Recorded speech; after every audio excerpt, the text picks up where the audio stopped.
अस्सलाम वालेकुम जी। तो कल जब इलेक्शन कमीशन ने ये ऐलान किया कि 2 बजे वो फैसला सुनाएंगे जुमे को, और इसके बाद हुकूमत के पास ये भी इतलात थी कि ये इस्लामाबाद में इलेक्शन कमीशन के ऑफिस के बाहर कोई फितना फसाद पैदा कर सकते हैं, और वफाकी हुकूमत के पास ये भी इतलात थी कि ये जत्थों की सूरत में निकलेंगे। जाहिर सी बात है, फैसला तो मुतवक्के था। मैंने भी आपको कल बता दिया था कि यही फैसला आएगा। भाई अदालतें चलती हैं आइन और कानून के मुताबिक, तो एक जो फैसला जिसकी उम्मीद की जा रही थी जो आइन और कानून के मुताबिक था, भाई अगर आप चोरी करोगे तो फिर आपको सजा तो मिलेगी। चोरी की, घड़ियां बेची ब्लैक मार्केट में और उसका जो पैसा कमाया करोड़ों में, वो असासों में जाहिर नहीं किया, तो साफ साफ इन पे नाहली बनती थी। तो चूंकि इनको मालूम था कि क्या फैसला आने वाला है, चोरी जो की थी और पता था कि चोरी की सजा ये है, तो आज जब फैसला आया तो वही इन्होंने सब कुछ किया जो प्लान के मुताबिक था। केपीके के एक यूटीए है, एमएनए बताया जा रहा है कि साले मोहम्मद उनका नाम है, वो भी एक जत्थे की सूरत में कोई 1.5-2 दर्जन उनके साथ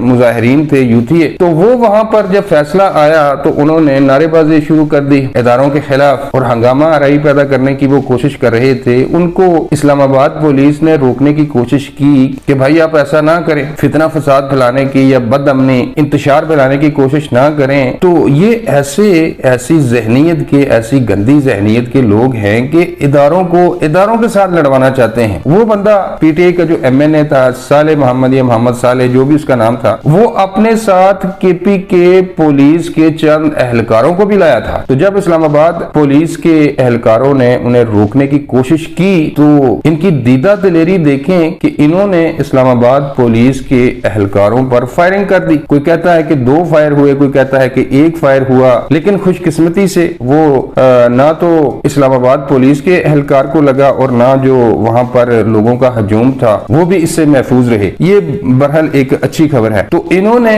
पूरी कोशिश की। जब फैसला आया तो फवाद चौधरी और एक जिसको छित्र पड़े थे चंद दिन पहले, उन्होंने कहा कि ये होते कौन है फैसला करने वाले इलेक्शन कमीशन को, और साथ ही उन्होंने ये कहा कि पूरा मुल्क बाहर निकल आए सड़कों पे, पूरा मुल्क 22 करोड़ आवाम बाहर निकले, क्योंकि ये इलेक्शन कमीशन ने 22 करोड़ आवाम के मुंह पर तमाचा मारा है। और भाई ये झूठे दावे ना किया करें। 22 करोड़ आवाम अगर आपके साथ होती तो आज पाकिस्तान के हर शहर में एहतजाज होता, लोग सड़कों पे होते। लेकिन मैं अभी बाहर से आया हूँ, कोई एक पीटीआई का मुझे बंदा नहीं मिला जो एहतजाज कर रहा हो। कुछ शहरों में चंद दर्जन यूथिये बाहर आए हैं और वहां पर भी सिक्योरिटी के सख्त इंतजाम किए गए थे, और उन यूथियों को यह बता दिया गया था कि अगर आप कुछ फसाद पैदा करने की कोशिश करेंगे तो फिर बहुत सख्ती से निपटा जाएगा। तो इनकी जो फौरी तौर पर एहतजाज की कॉल थी जो पीटीआई ने दी थी कि आवाम सड़कों पे निकले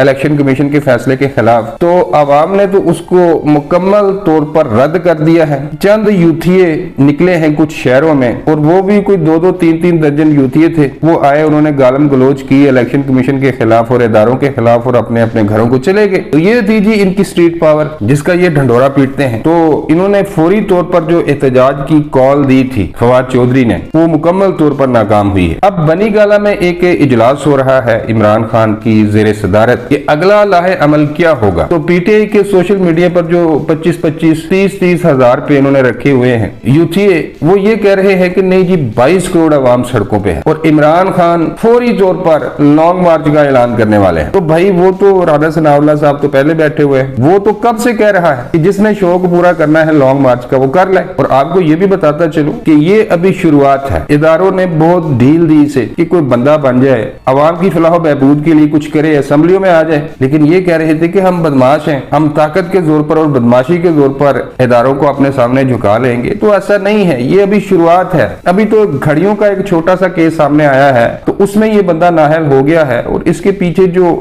बड़े बड़े खाबे हैं फॉरेन फंडिंग, वो तो अभी केस पीछे पड़ा हुआ है। अभी तो सुप्रीम कोर्ट का लार्जर बेंच भी तश्कील दे दिया गया है तौहीने अदालत के हवाले से। जो इन्होंने 25 मई को तौहीने अदालत की थी, वो भी फैसला इनके खिलाफ आएगा। अदालत ने इनको कहा कि आप रेड जोन की तरफ ना आए, लेकिन इन्होंने जो इस्लामाबाद में गोल गपाड़ा किया, जिस तरह इन्होंने इमलाक को आग लगाई सुप्रीम कोर्ट के हुक्म के बावजूद, वो भी आपके सामने है। वो भी उस केस में भी इनके खिलाफ फैसला आएगा। फॉरेन फंडिंग में वहां भी खान साहब धर लिए जाएंगे। तो ये बंदा बहुत गरूर में आ गया था। मस्जिद नबी एक पाक जगह, वहां पर इस बंदे ने नारे लगवाए अपने मुखालिफिन के खिलाफ, और बाद में पूरी दुनिया ने इस फेल की मजम्मत की, लेकिन इमरान खान खान साहब ने नहीं की। तो ये बंदा गरूर में आ गया था, लेकिन गरूर भाई खुदा को पसंद नहीं है। तो अब आहिस्ता आहिस्ता ये कानून की पकड़ में आ रहा है। अभी तो सिर्फ एक केस सामने आया है। जो बड़े केस हैं फराह गोगी के, पिंकी पीरनी के, उस्मान बुजदार के, ये लोग जो कुछ कर रहे थे उसके पीछे तो इमरान खान साहब थे। तो ये केस अभी खुलने हैं। मैंने आपको कल वाली वीडियो में भी बताया था